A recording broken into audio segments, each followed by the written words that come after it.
자, 여러분 반갑습니다. 지금부터 유체역학 6주차 첫 번째 강의를 시작하겠습니다. 첫 번째 시간에는 지난주에 연습 문제 풀어준 것 중에 일부 해답에 오류가 있고, 그리고 여러분들이 이메일로 저에게 두 친구가 질문을 했기 때문에 그 문제를 다시 한번 정정하면서 시작을 하고요. 그리고 풀지 않은 나머지 두 문제도 마저 풀고 3장으로 바로 넘어가도록 하겠습니다. 지난 시간에 6번 문제, 연습 문제 6번 문제를 했었는데 2장 연습 문제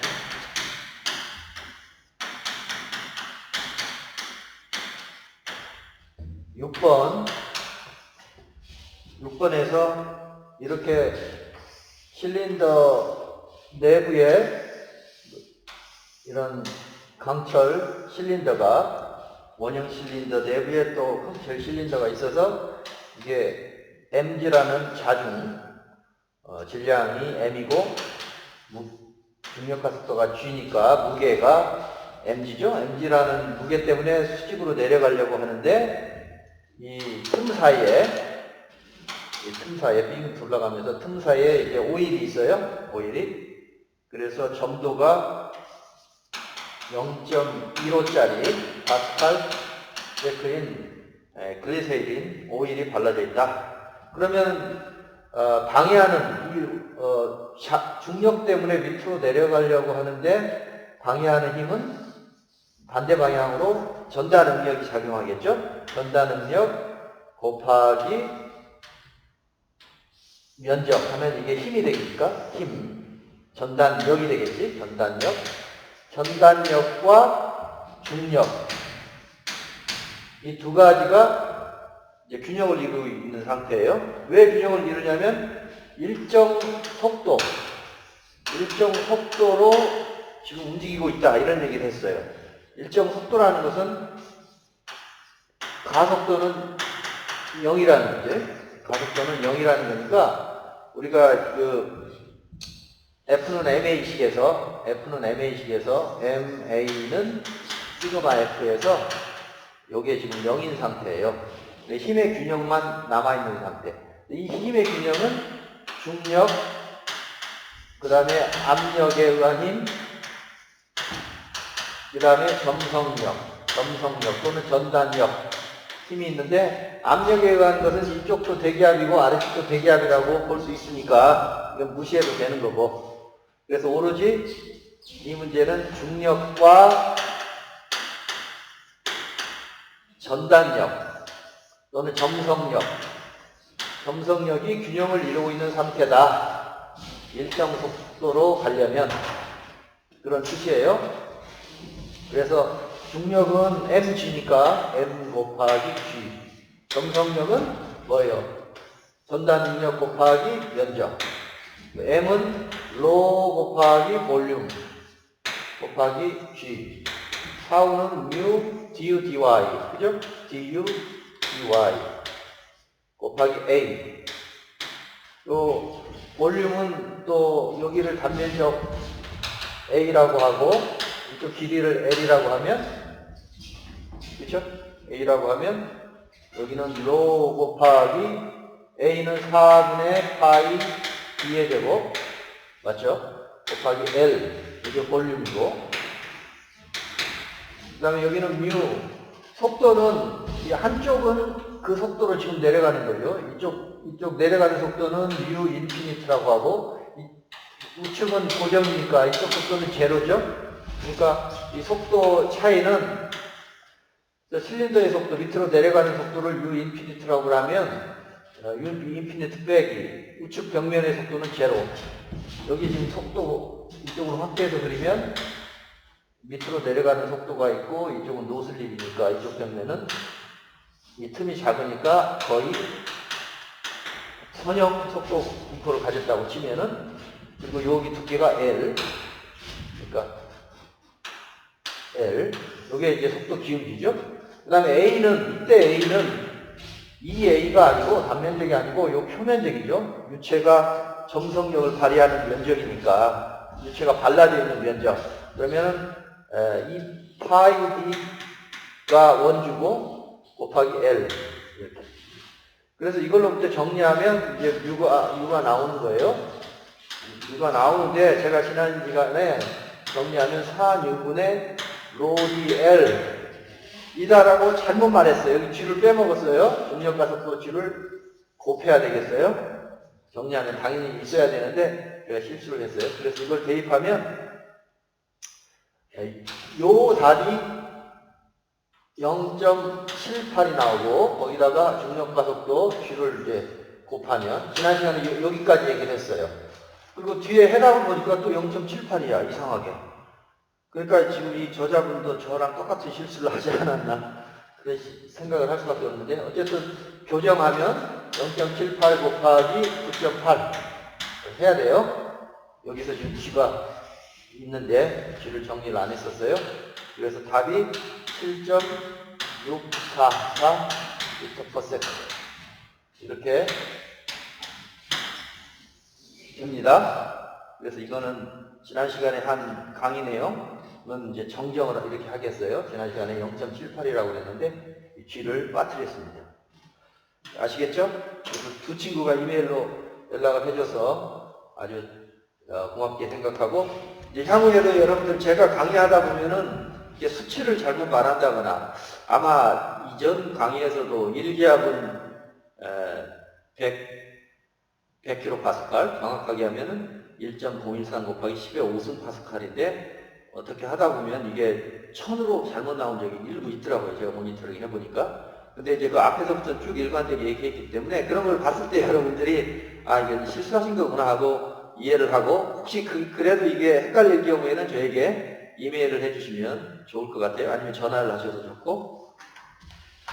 자, 그러면 이렇게 해서 6번 문제를 설명을 드렸고 안 푼 문제 9번과 10번, 11번도 빠르게 한번 해보도록 합시다.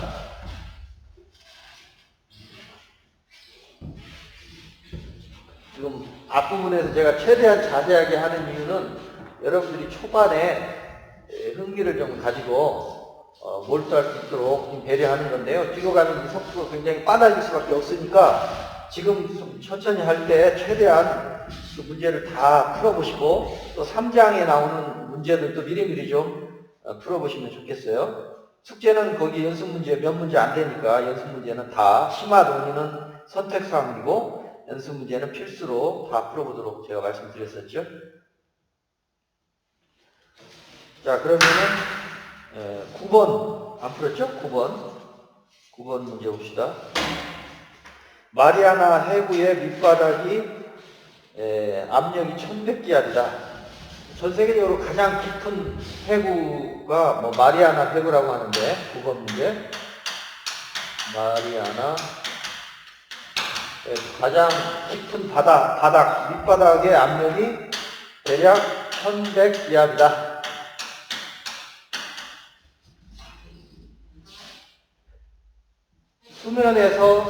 수면에서 밑으로 10m 갈 때마다 1기압씩 늘어가니까 1100기압이면은 몇 미터가 되는 거예요?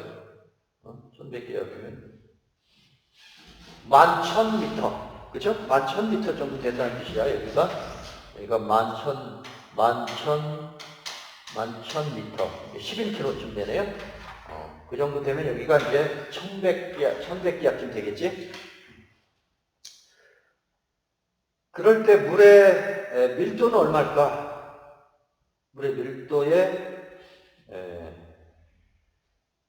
물의 밀도가 얼마나 되겠느냐? 그런데 정확하게는 이 표면에 대해서 이 표면 쪽에 밀도가 있겠죠? 표면 쪽의 밀도는 1000쯤 되죠? 1000 정도 되는데 이제 해수는 그것보다 약간 높아요. 1030, 1040 이 정도 되는데 이 표면의 밀도에 대비해서 이 바닥의 밀도는 분명히 변화가 있겠죠? 훨씬 더 밀도가 높겠죠? 얼마나 늘어날까? 이쪽 밀도. 이쪽 뭐라고 할까? 여기 로라고 하고 여기는 델타로의 변화가 생겨요. 그래서 묻는 것은 이 표면의 밀도, 물의 밀도분에 바닥의 밀도는 조금 더 높은데 그 밀도의 차이는 몇 프로나 차이가 나겠느냐, 몇 퍼센트의 밀도가 증가하겠느냐, 이걸 지금 묻고 있어요. 그리고 여기 추가적으로 알려진 정보는 뭐예요? 물의 최적 탄성 계수 EV를 알려줬어요. 물의 최적 탄성 계수는 2.2 메가파스칼이죠. 그걸 알려줬어요. 아, 그러면 밀도 변화와 압력과 풀어야 되겠구나 하는 걸 알 수가 있어요. 그러면 최적 탄성 계수의 정의를 생각해 봐요. 최적 탄성 계수 정의는 뭐였어요? 압력의 변화 나누기 밀도의 변화율, 이렇게 정의했었어요. 최적 탄성 계수는 이렇게 정의했으니까, 아, 지금 이걸 묻고 있는데 최적 탄성 계수도 알려주고 압력 변화도 알려줬죠. 압력 변화는 뭐야? 여기는 100기압, 여기는 1100기압 그런 거니까, 그렇죠? 그러니까 저 식에서 최적 탄성 계수 정의로부터 바로 나오네요. 요거 G를 델로 써도 되겠지? 이것은 EV분의 델타 P로 이렇게 풀어보면 되겠어요. 그래서 델타 P는 제일 요 밑바닥에 기압이 1100기압이죠? 1100기압. 그리고 표면 기압은 뭐 1기압인데, 1기압. 이건 뭐 무시해도 되는 숫자죠. 1기압 써도 좋고, 그냥 무시해도 큰 문제는 없어요. 1100이니까. 그 다음에 EV는 2.2 곱하기 10에 기가파스칼이잖아요. 기가파스칼이니까 9승. 10에 9승 파스칼. 그리고 위에는 기압이니까 이거 파스칼을 고치면 1기압은 얼마예요? 1기압은 1.013 곱하기 10의 5승 파스칼이죠. 파스칼. 그래서 파스칼 단위는 없어지고 여기 숫자로 나와야 되겠지? 그래서 계산해보면 0.05가 나와요. 즉 5%. 물은 워낙 거의 인컴프레시블이잖아요. 그러니까 최적이 밀도가 잘 늘어나지 않지만 110기압 정도의 압력으로 압축하는 셈이니까 5% 정도 수축한다. 그런 의미가 되겠습니다. 아시겠죠? 그래서 이 문제는 최적 탄성 계수의 정의를 잘 알아야 풀 수 있는 문제가 되겠어요. 이해되셨죠? 자, 그 다음에 10번 문제 봅시다.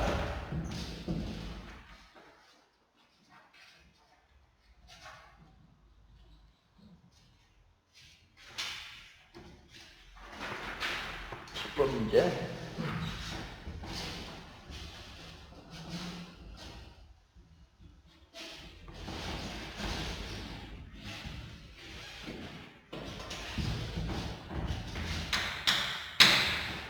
R이 반지름이 0.01mm 밀리미터인 물방울이 있는데 20도씨 대기 중에 있다. 대기 중에 떠 있다. 이슬이, 아주 미세한 이슬이 공중에 떠 있다고 보는 거예요. 조금 크게 그려볼까? 이렇게. 미세한 이슬방울이 공중에 떠 있다. 이 반지름은 0.01mm. 그리고 이제 이때 내부 압력을 구하라. P. 내부 압력 P라고 하고, 그럼 이 외부 압력은 PATM이죠? ATM. 이럴 때 내부 압력이 높아요? 외부 압력이 높아요? 내부 압력이 높다고 그랬지? 여기 서피스 텐션만큼. 그래서 이때 P는 이 외부 압력보다 내부 압력은 얼마나 높으냐? R분의 2시그마만큼 높다. 그렇게 지난 시간에 얘기했었죠. 유도의 절반을 이렇게 잘라서 유도에 보면 절반을 이렇게 잘랐다고 생각하면 이런 방향으로 서피스 텐션이 이렇게 작동을 하니까 서피스 텐션이 이렇게 2파이 R의 서피스 텐션, 요건 길이당 힘이니까 이게 서피스 텐션 포스예요. 이것과 요 면적을 중심으로 안과 밖의 압력 차이, 델타 P, 그러니까 델타 P 곱하기 파이 I 제로. 그래서 유도가 되죠. 안과 밖의 압력차는 R분의 2 시그마 이렇게 유도해봤었어요. 그래서 이제 대입만 하면 되겠지? 그래서 PHM은 1기압이니까 1.013 곱하기 10의 5승 파스칼 더하기 R은 0.01mm 0.01 곱하기 10의 마이너스 3승 미터 SI 단위로 해야 되니까 그 다음에 시그마의 2배 시그마는 표면 장력 이건 물성이죠. 프로퍼티 교과서 보면은 27페이지에 이 물의 물성이 나와 있어요. 물의 표면 장력 시그마는 얼마로 나와 있지? 0.0727 이게 표를 보고 찾는 거예요. 시그마 페이지 27에 나와 있어요.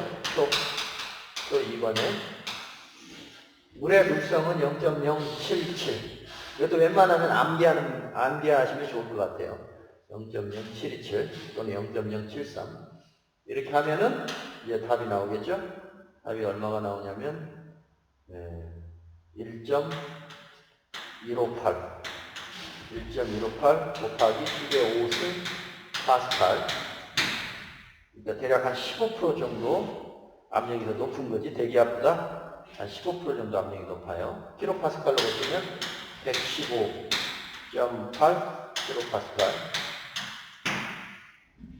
외기 압력은 대기압인데 대기압은 이제 100kPa인데 내부는 115kPa니까 저렇게 작은 사이즈는 압력이 외부보다 한 15% 높다. 만약에 저기보다 0.01이 아니고 훨씬 더 작다. 0.001 저것보다 더 10분의 1 작다. 그러면 이쪽 부분이 10배 늘어나는 거지. 10배. 그렇죠? 그러면 여기가 15%가 아니고 115% 정도 15%가 아니고 150% 늘어날 수 있어요.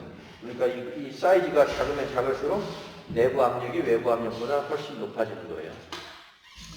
내부 압력과 외부 압력의 차이가 이런 물방울 경우에는 R분의 2 시그마 또는 끓는 물 속에 있는 공기방울 또는 수증기방울도 마찬가지 R분의 2 시그마 이렇게 되니까 이해되셨죠? 자, 그 다음에 2장의 마지막 문제 11번 문제를 봅시다.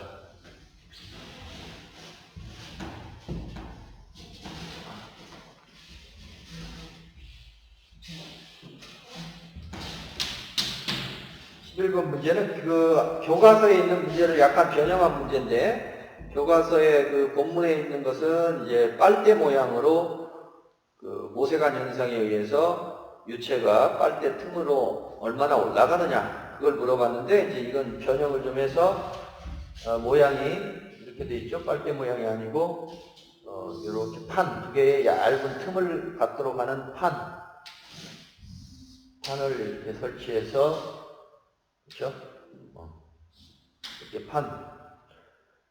판을 이제 여기 액체 사이에 얇은 책받침 같은 걸 두 개를 꽂아놨다. 여기가 액체가 있고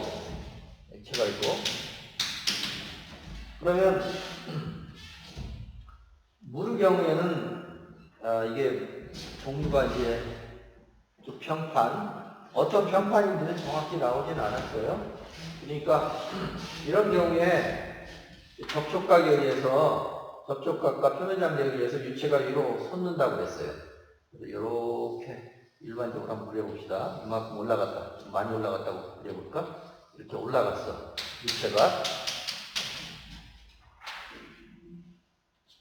올라가게 하는 요인은 뭐라고 그랬어요? 여기서 표면 장력이 이쪽 방향으로 시그마. 근데 표면 장력이 수직 성분이니까 여기가 세타라고 하면 요거 세타. 이 세타는 액체가 고체 표면에 달라붙는 각도. 예를 들어 물을 어떤 표면에 놓으면 액체를 고체 표면에 올려놓으면 여기 기체고, 그러면 액체와 고체와 기체가 만나는 이 점에서 액체와 고체 방향으로 이 각도를 세타라고 하고, 이 세타를 접촉각이라고 해요. 접촉각. 접촉을 얼마나 하느냐. 세타가 0에 가까우면 접촉을 잘하고 있는 거죠. 그래서 세타가 거의 0에 가까우면 이제 고체 표면에 잘 적셔지고 있다. 웨팅 상태다. 적심 상태다. 이렇게 얘기를 하고, 세타가 특별히 이제 이게 90도보다 작으면은 이제 더 많이 좀 납작한 모양이 되는 거고, 이렇게 90도보다 만약에 크다 그러면 여기가 세타인데 90도가 크면 이렇게 된다는 뜻이죠. 여기 세타가 크지. 잘 안 적신다. non wetting이라는 뜻이에요. 물의 경우에는 이제 접촉각이 아주 작아요. 특별히 유리, 매끈한 유리 표면에 물을 부으면 그냥 쫙 퍼지죠. 접촉각이 거의 0에 가깝다라고 보시면 되겠어요. 근데 이제 특정한 표면과 특정한 액체에서는 접촉각이 굉장히 큰 게 있습니다. 요즘은 이런 non-wetting, 적시지 않는다.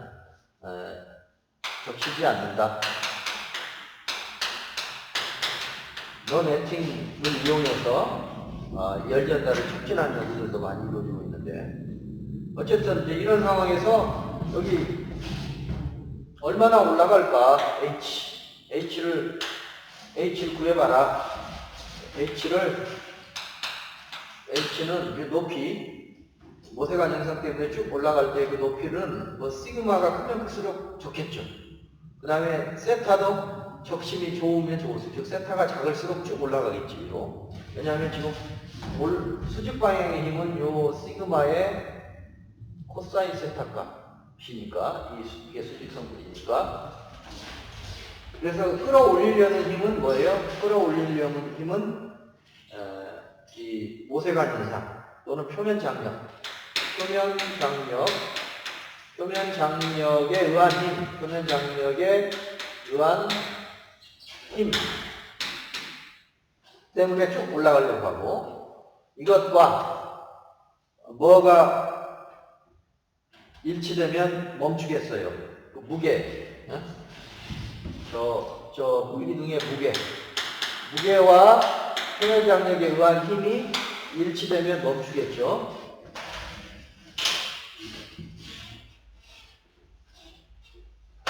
지금 압력은 이쪽 압력도 대기압이고 이쪽 압력도 대기압이니까 위아래 압력은 똑같아요. 물기둥 입장에서 봤을 때 물기둥의 이 계면 바로 위도 대기압이고 요 라인도 다 대기압에 거쳐 있으니까 압력은 신경 안 써도 되고, 무게와 표면 장력에 의한 힘 망고리하면 되겠죠. 그럼 무게는 뭐예요? mg. 앞에 문제와 비슷하죠? mg. 그 다음에 표면 장력은 시그마. 그런데 표면 장력에 의한 수직 힘이잖아요. 수직 힘. 무게는 수직으로만 작동하니까. 그러니까 시그마가 아니고 시그마의 코사인 세타. 이것이 표면 장력의 수직 방향의 성분이죠. 요게 세타고, 그럼 요게 세타니까 이렇게. 아주 요게 시그마의 코사인 세타. 뭐이고. 되죠? 수직 방향의 힘. 만약에 세타가 제로면 그냥 시그마 자체가 수직 방향의 힘이 되는 거고. 그래서 이렇게 되고, 요거에다가 길이를 곱해야지 힘이 되죠. 이건 길이당 힘이니까 길이를 곱해야 돼. 그러면 길이는 어떻게? 길이는 요 폭을, 지금 얘가 이렇게 적셔져 있을 건데 표면 장력이 지금 계속 이렇게 작동하고 있잖아요. 이렇게 여기서도 표면 장력, 이 고체와 이 유체가 접촉하고 있는 요 라인을 따라서, 그래서 요 폭을 L이라고 합시다. 요 폭을. 그러면 이쪽에 L이 하나 있고 이쪽에 L이 하나 있고, L이 두 개죠. L이 두 개. 네? 그래서 2L, 2L. 길이 2L에 걸쳐서 액체가 쫙 적셔져 있잖아. 이쪽에 적셔져 있고 이쪽에 적셔져 있으니까 그쪽으로 이렇게 비스듬히 서피스 텐션 포스가 작동하고 있는데, 그거에 코사인 값 하면 수직성분. 그래서 여기는 길이당 힘이고 여기는 길이. 그러면 여기 얘만 m만 처리하면 되겠죠. m은 로 곱하기 볼륨 곱하기 g가 되니까 로 곱하기 볼륨은 뭐예요? 요 무리기둥의 볼륨. 예, 볼륨. 요거죠, 요거. 볼륨은 높이가 h고, 그 다음에 폭이 l이고, 그 다음에 요 두께를 스몰 l이라고 했죠? 요 가지에서 두께를 스몰 l, 이렇게. 그럼 요게 볼륨이지. 볼륨이라고 하는 것은 요게 h, 그 다음에 요게 l 하면 요 면적이 나오고, 거기다가 이쪽 길이 l, 라지 l 하면은 이 육면체의 물덩어리가 되죠? 이해되죠? 그게 이제 볼륨이고, 시그마 코사인 세타에 곱하기 2l. 그래서 정리하면 l 없어지고요. 그렇죠? 다른 거 없어지는 거 없을게. 그럼 이제 뭘 구하라고 그랬지? h. 물기둥의 높이는 얼마냐? 그러면 로 g l 스몰 l분의 2 시그마 코사인 세타. 이렇게 유도가 되죠. 보다시피 표면 장력이 클수록 물이 더 오세관 현상에 의해서 물이 더 많이 올라간다. 또 접촉각이 작을수록 0이면은 코사인 셋 0은 1이니까 접촉각이 거의 0에 가까우면 그냥 표면 장력이 거의 수직으로 작동한다는 거죠. 그 다음에 밀도가 이제 크면은 잘 안 올라가지, 무거우니까. 그 다음에 틈이 작을수록 잘 올라가죠. 틈이 커지면 모세관 현상이 이제 줄어들어요. 그래서 이 모세관의 크기가 작을수록 많이 올라간다. 그래서 교과서에서도 나오지만 그 나무에 뭐 수백 미터짜리 나무가 뿌리에서부터 물을 끌어올려서 저 수백 미터 위까지 어떻게 전달하느냐. 압력 차이로는 불가능하잖아요. 압력 차이는 대기압하고 진공이 10m밖에 못 올리는데 그걸로는 불가능한 그 외에 다른 요인 중에 하나가 아마 모세관 현상일 것이다. 이렇게 얘기를 하죠. 이해됐습니까? 그러면 여기까지 해서 첫 번째 강의를 정리하고 첫 번째 강의에서는 2장의 연습 문제, 세 문제를 다시 한번 한 문제를 다시 다뤄봤고 세 문제를 이제 새로 풀어봤어요. 그래서 이제 2장까지는 여러분들이 완벽하게 연습을 할 수 있는 준비가 됐다고 보고 그 2장의 예제 문제 또 여기까지 푸른 연습 문제를 노트에 잘 정리해 두시기 바랍니다. 그럼 이것으로 두 번째 강의를 마치고 잠시 후에 첫 번째 강의를 마치고 잠시 후에 두 번째 강의 때 뵙겠습니다. 수고하셨습니다.